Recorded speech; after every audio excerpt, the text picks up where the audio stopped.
দলে থেকে কাজ করতে পারছি না বলেছে কোনোদিন? আজকে বললে তো হবে না। তখন জাভেদ খান কি কোনো কথা বলেছে? এই আকরুজ্জামানরা তখন কোনো বিধানসভায় তো মানুষ জনগণের রায়ে বিজেপি সরকার এসছে, 208টা জিতেছে, বিরাট জনতা নিয়ে এসছে। মুখ্যমন্ত্রী আগামী দিনে বাংলার মানুষের জন্য কাজ করুক, এটাই বলবো। আর বিরোধী যারা ছন্নছাড়া হয়ে ঘুরে বেড়াচ্ছে, তারা নিজেদের পায়ে কুড়ুল নিজেরা মারছে।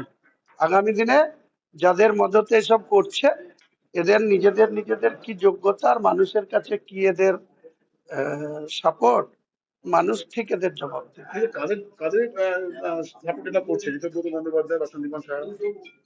এটা পুরো বিজেপির মদত আছে। বিজেপির মদত ছাড়া এদের কি করে এখানে এইভাবে হয় সঙ্গে সঙ্গে? মমতা বন্দ্যোপাধ্যায়কে ছেড়ে বেরিয়ে আসে, মমতা বন্দ্যোপাধ্যায় কি কোনো দায়ী নেই বা অভিষেক বন্দ্যোপাধ্যায়ের কোনো দায়ী নেই? অভিষেক বন্দ্যোপাধ্যায় এখানে কি করবে? সে পার্লামেন্টের মেম্বার। আর মমতা ব্যানার্জি ভোটে হেরেছে। সে যদি ভোটে জিততো তাহলে সে নেত্রী থাকলে আর কেউ দেখতেন মুখ খুলতো না। আজকে তৃণমূল কংগ্রেস দলটার যে অবস্থা হলো, তাতে আপনি কাকে মনে করেন যে সবচেয়ে বেশি দায়ী? এটা মমতা ব্যানার্জি নিজে দায়ী। একটা নিজের দলের সর্বোচ্চ নেত্রী হয়ে যদি অন্যদের হাতে ক্ষমতা ছেড়ে দেয়, সে যা খুশি তাই করে, তার প্রতিকার যা হয় তাই হয়েছে। দিকে দিকে প্রাক্তন মন্ত্রীরা বা বিধায়করা বা পুরসভার যারা নেতারা আছেন, তারা বলছেন যে দলে থেকে কাজ করতে পারতাম না। এখন কেন বলছেন? যখন ছিল, মন্ত্রী ছিল, তখন কেন বলেননি যে আমি দলে থেকে কাজ করতে পারছি না? বলেছে কোনোদিন?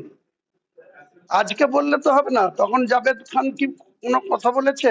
এই আকরুজ্জামানরা তখন কোনো কথা বলেছে? কোনোদিন কোনো সৎসাহস ছিল? নেত্রীকে কোনো সাজেশন রেখেছে? কোনো চিঠি দিয়ে বলেছে আপনার দলের মন্ত্রী হিসাবে আমি কোনো কাজ করতে পারছি না, আমাকে কাজ করার সুযোগ দিন বলেছে?